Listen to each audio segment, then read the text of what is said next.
Hello everyone, my name is Ravi Sharma. और आपको पता है यार कि मैंने थोड़े दिन पहले जब मेरा थोड़ा एक्सीडेंट हुआ था तो मैंने आरबीआई ग्रेड बी की तैयारी शुरू कर दी थी। और लगभग 25-30 दिनों की मैंने तैयारी के बाद आरबीआई ग्रेड बी का पेपर दिया। और फेज़ 1 फेज़ 2 की मैं ऐसे मिक्स करके तैयारी कर रहा था।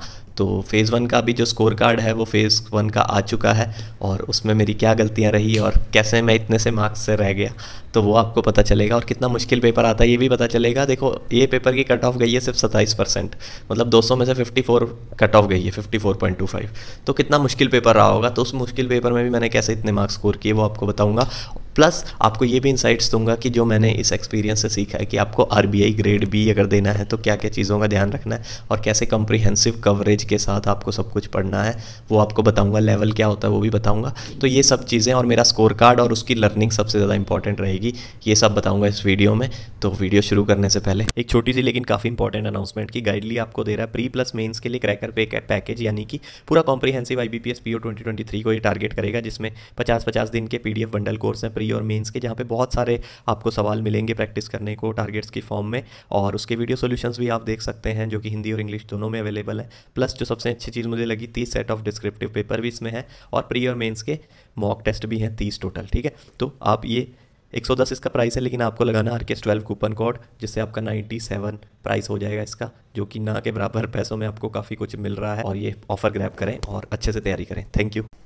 देखो, जैसे कि मैंने आपको बताया कि आरबीआई की साइट है और आरबीआई ने फेज़ 1 का जो कट ऑफ दिया है वो सिर्फ 54.25 है, मतलब ऑलमोस्ट 27% मार्क्स भी अगर आप लाते 200 में से सिर्फ 54-55 मार्क्स ला के भी आप ये पेपर क्लियर कर सकते थे। तो अगर कोई भी सीरियस एस्पिरेंट है जिसने 2-3 महीने अच्छे से प्रिपेयर किया होगा तो उसका ये क्लियर होना चाहिए था। ठीक है, आपको पता है मैंने सिर्फ 1 महीने की तैयारी की थी। तो अभी मेरा क्या स्कोर है वो देख लेते हैं और उससे मेरी क्या लर्निंग्स है। मेन चीज़ वो है, और उनको ध्यान से सुनना। आप कोई भी अगर किसी का पेपर क्लियर नहीं हुआ तो इसका मतलब ये नहीं है कि आप उससे कुछ सीख नहीं सकते। ठीक है, तो ज़रूर सीखिए जो जो मैं बोल रहा हूँ। तो ये है मेरा स्कोर कार्ड। मेरा नाम रवि शर्मा है और जनरल अवेयरनेस में मेरा स्कोर था 19.5 मार्क्स, जो कि काफ़ी अच्छा स्कोर है। 80 में से लोगों से बिल्कुल नहीं हिल रहे थे सवाल, जिन्होंने 1-1 साल तैयारी की है उनसे भी कुछ बहुत ज़्यादा सवाल नहीं हुए। तो 19.5 यानी कि ऑलमोस्ट 25% मेरे मार्क्स हैं, तो मेरे अच्छे मार्क्स हैं ये। इंग्लिश में 30 में से 16.75 डिसेंट मार्क्स है, बहुत अच्छे भी नहीं है बहुत बुरे भी नहीं है।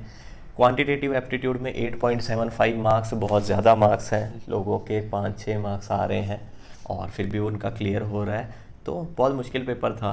क्वांट का तो एक सवाल भी नहीं हिल रहा था किसी से। लेकिन जो मेरी बेवकूफ़ी रही और जिस सेक्शन ने मुझे डुबाया वो है रीजनिंग। एक्चुअली इसने सेक्शन ने नहीं डुबाया, मैंने खुद अपने आप को डुबोया है, वो मैं आपको बताता हूँ कैसे। तो जब ये पहले 3 सेक्शन हुए ना, मैंने बोला अरे भाई रवि, मेरे तो तीनों ही अच्छे नहीं हुए, तो मेरा तो क्लियर होना बहुत मुश्किल है, ना के बराबर है। और मैं उस टाइम बहुत लीनियंट हो गया था। उस टाइम पे मेरे को अपने आप को कहना चाहिए था कि नहीं यार, फिर क्या वो नहीं हुआ तो इसमें चौथे सेक्शन में भी अपना बेस्ट देंगे, क्या पता बाकियों की तीनों की सेक्शनल कट ऑफ ही क्लियर हो और रीजनिंग बहुत अच्छा हो जाए। बट ये थॉट मैं अपने आप को पता नहीं क्यों नहीं दे पाया। वहाँ पर मैं आपको भी मोटिवेट करता हूँ, बट उस पर्टिकुलर पॉइंट ऑफ टाइम में अपने आप को मैं नहीं कर पाया।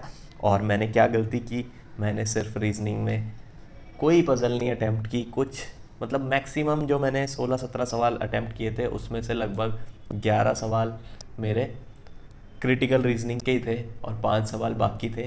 तो लगभग वो ऑलमोस्ट काफ़ी उसमें से गलत हुए हैं मेरे जो क्रिटिकल रीजनिंग थे। मैंने एक भी पजल अटैम्प्ट नहीं की, हालांकि 45 मिनट्स होते हैं, तो अगर मैं 2 पजल भी करता तो भी मेरा ये पेपर फर्स्ट फेज़ क्लियर हो जाता। तो मेन लर्निंग्स क्या हैं? सबसे पहली लर्निंग ये है कि भाई कितने भी तीनों सेक्शन ख़राब हो, आपको चौथे सेक्शन में 5वें सेक्शन में अच्छे से लड़ना है।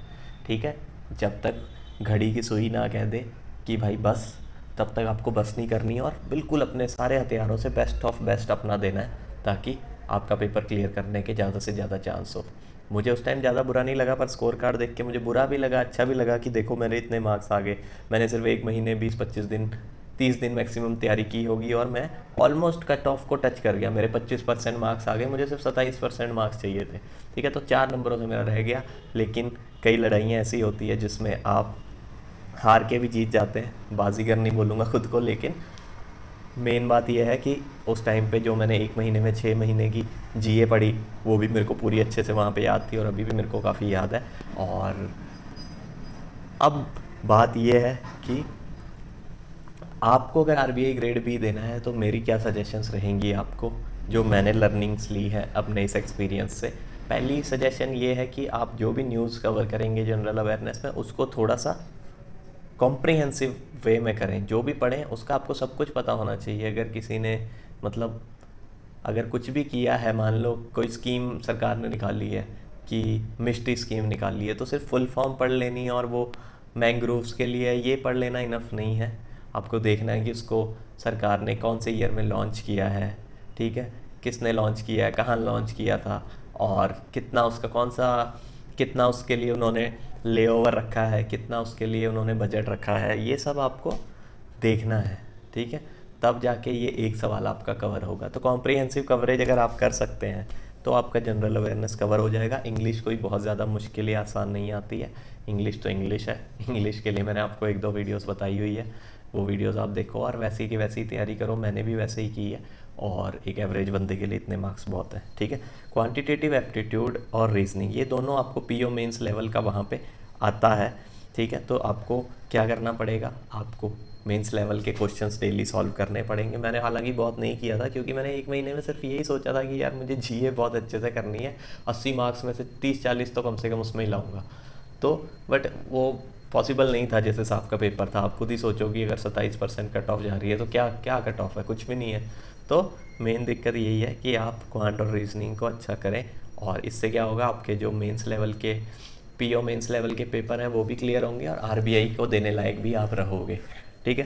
तो यही सब मेरी लर्निंग्स है। और मतलब अगर कम कट ऑफ गई है तो मतलब मुश्किल पेपर था, और मुश्किल पेपर आसान होता है क्लियर करना, इसलिए कई लोगों का पीओ क्लियर हो जाता है, क्लर्क नहीं क्लियर होता, ठीक है। तो आई होप आपको कुछ लर्निंग्स मिली होंगी इस वीडियो से। तो थैंक यू वेरी मच, और do like share subscribe and let me know in the comment section कि आप क्या सीखे या फिर आप और क्या सीखना चाहते हैं और कौन सी आप वीडियोस चाहते हैं, और कुछ और डाउट है तो पूछ सकते हैं। Thank you very much.